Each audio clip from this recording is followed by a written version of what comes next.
د اسلام ساتونکي د اسلام ساتونکي ته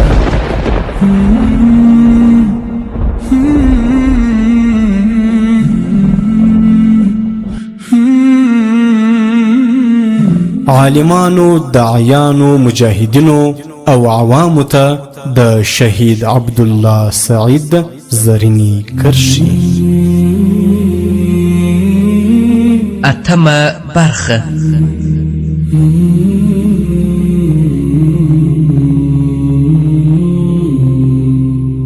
الحمد لله وكفى والصلاة والسلام على رسوله خير الورى اما بعد. څنګه به په امتحان صبر کوي؟ ای د دغه لارې لارویه، خپل حالت او د هغو خلکو حالت ته چې د دنیا په ژوند کې مصروف دي فکر وکړه. هغه څوک چې د دنیا په ژوند کې مصروف دي په تکلیف، غم، قرضدارۍ او توانو کې وي او همدا شان په رنګارنګ مرضونو باندې ککړې وي.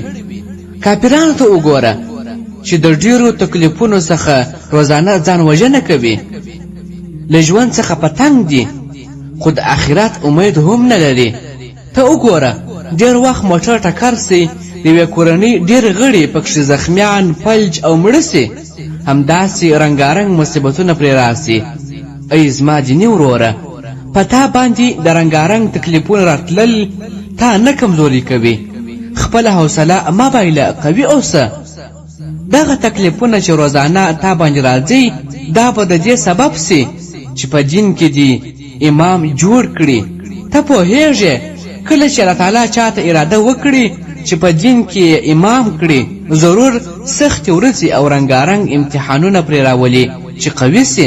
ځکه سختې ورځې انسان قوي کوي او دیني امامات هم یو معنوي قوت ته ضرورت لري او همدا سختې ورځې تا ته په عمل او مبارزه کې معرفت درکوي چې هغه په اسانۍ سره نه کیږي او یا یې درجې د عابدینو، زاهدینو او خاشعینو مقام ته رسوي.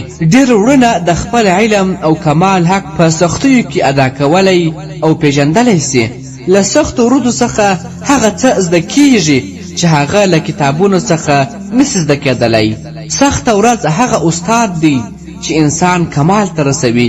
دې سختو ورځو کې هغه معناګانې او مفهوم حاصلیږي چې په حفظ، تکرار او مطالعو سره نسي حاصلېدلی. توکل، یقین، خشیت، توبه، رضا او ورته معناګانې دي. شیخ الاسلام ابن تیمیه رحمه الله څومره ښه ویلي: زما جنت او باغ زما په سینه کې دی، که چېرته زه لاړ سم دا نعمتونه زما سره وي نه جدا کیږي. زما بندي کېدل او خلوت یعنی عبادت دی، زما وژل کېدل په دې لاره کې شهادت دی، او له خپلې خاورې څخه زما شړل او ایستل زما لپاره سیر او سیاحت دی. ای د دغې لارې لارویه، فکر وکړه. کله چې سهار له خوبه راپاڅې د شپې تېرېدل تا نه خفه کوي، کله چې ورځ تېره سي تېرېدل یې تا ته درد نه درکوي چې ضایع سوی به وي. دا د لوی رب جل جلاله په تا باندې څومره لوی انعام دی چې دغه ټولې لحظې دي عبادت کې حسابوي. هغه چې هر چا څخه د ځوانۍ او د عمر تېرېدلو پوښتنه کیږي، اما له تا څخه نه کیږي، ځکه ستا خوب، خبرې، ناسته ولاړه، خوراک او څښاک ټول عبادت دی. دا باید ستا لپاره خوشحالي وي. یا الله، ما له دغه سعادت څخه مه بې برخې کوه. زخمونه، هجرتونه، تهمتونه او زندانونه باید تا خفه نه کړي. خپل نفس ته خطاب وکړه: ای نفسه، دا هر څه د الله تعالی لپاره دي. ډېر خلک د ګناهونو په خاطر هجرت کوي، زندان ته ځي او حتی اعدام کیږي. هغه چې د نفس او خواهشاتو یو ساعت خوند راګیر کړي دومره تکلیفونه کې دی. ته د شکر سجده وکړه. آیا دا شرافت ستا لپاره بس نه دی چې د دین لپاره هجرت کوي، زندان ته ځې؟ دا لوی شرف دی. دغه تکلیفونه ستا لپاره د نوي ژوند پیلامه دي، هغه ژوند چې نتیجه یې جنتونه دي.